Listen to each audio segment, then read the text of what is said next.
Туршилт 2. Энэ туршилт ажлаар хүнсний бүтээгдэхүүнд агуулгадах зарим шин бодис, биологийн молекулуудыг өнгөт уралжаар таньж илрүүлэх болно. За сайн байцгаана. Биологийн молекулыг өнгөт урвалжаар илрүүлэх туршилтыг хамтдаа хийж харцгаая. За өнгөт урвалжийг илрүүлэхдээ өнгөнийх нь өөрчлөлтөөр тухайн дээжин дээр ямар өнгөний хувирал өгж байгаагаар таних боломжтой байна. За эхлээд хамтдаа дээжинд хэрэглэгдэх багш юунуудаа дээжүүдээ хамтдаа харцгаая. За ингээд сүү байна. За ер нь сүү, усан үзэм, талх байна. Өндөг, самар. Туршилтанд эдгээр дээж бүрийг шингийн хэлбэрт оруулан бэлтгэн. Ингэхдээ усан үзэм, талх, самраа сайтар нөхөж усаар шингэлж өгч бэлтгэн. Ангижруулагч сахарыг илрүүлэх. Хүнсний дээж тус бүрийн шүүсийг пипетыг ашиглан цэвэр хуруушилнүүдэд 2 мл тэнцүү хэмжээтэй хийж бэлтгэсэн байна. Дээр нь мөн адил хэмжээний бенедиктийн усмалыг хуруушил тус бүр дээр нэмж сайтар сэгсэрч холж өгнө. Дээж тус бүрийн халимгийг 80 градусаас дээш халуусанд байрлуулна. 5 минутын дараа өнгөний өөрчлөлтийг ажиглана. Ингэхдээ усыг спиртэн дээр тавьж халаахаас илүү ус бослогчийн өрчлөн халаан бэлтгэсэн усыг шууд ашиглах зэрэг аюул багтай хувилбаруудыг сонгож болно. Бидний сонгосон усны дээжүүдээс ногоон ус үзэм, мөн сүүнд улбар шар өнгөөсч ангижруулагч сахар дунд зэрэг илэрлээ. Цардуулыг илрүүлэх. Хүнсний дээж тус бүрийг хуруушил юм уу хонхорхоо бүхий цагаан шаасны нүхнүүдэд 2 мл орчим хэмжээтэйгээр хийж бэлтгэсэн байна. Дээж тус бүр дээрээ йодын усмал юм уу лиголийн усмалыг хийж тусаана. Цардуул агуулсан байвал хар хөөх өнгөийг үүсгэнэ. Хэрэв цардуул агуулаагүй бол йодын үндсэн өнгө болох бор шаргал өнгө үүсгэнэ.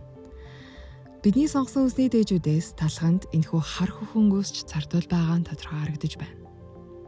Уурыг илрүүлэх. Хүнсний дээж тус бүр дээр пюритийн үндсэн уруулж болох зэсийн сульфатын усмалыг тусааж сайтар зэгсэрч холж өгнө. Дараа нь хуруушилны хаананд хүрэхгүйгээр калиум гидроксидыг 2-3 туслыг нэмж шүтлэг орчин үүсгэхэд хэрэв уураг байвал үзмийн ягаан өгнө.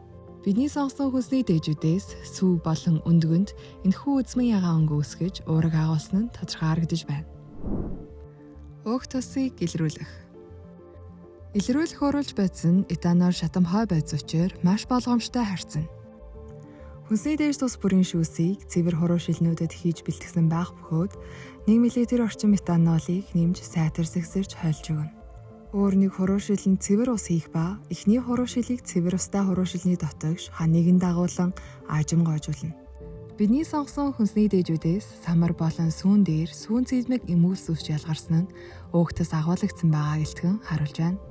За хүнсний бүтээгдэхүүнд агуулгадах шин бодисын илэрлийг эдгээр 5 дээж дээр бид нар харсан байна. За мэдээ цэвэр ус дээр бид нар контролдож бүгдийг нь үтсэн байгаа.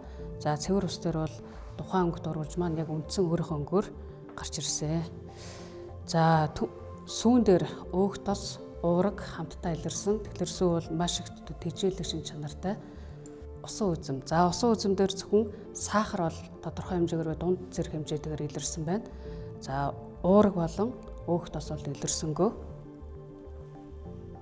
За талхны уусмал байна. За талхан дээр цардуул бол маш тодорхой харагдаж танигдсан байна. За өөх тос ба уураг бол энэ дээр бол харагдсангүй, танигдаагүй. За өндөгний шар. Өндөгний бид нар зөвхөн цагаан уургийг нь ашиглаж байгаа. За өндөгний цагаан уураг дээр зөвхөн уураг мөн өөх тос тодорхой хэмжээгээр бол ажиглагдлаа. Цардуул бол илэрсэнгөө. За самран дээр бол өөх тос бол маш тодорхой бол танигдаж харагдаж байна. За цардуул, сахар бол энэ дээр бол уураг мөн илэрсэнгүй.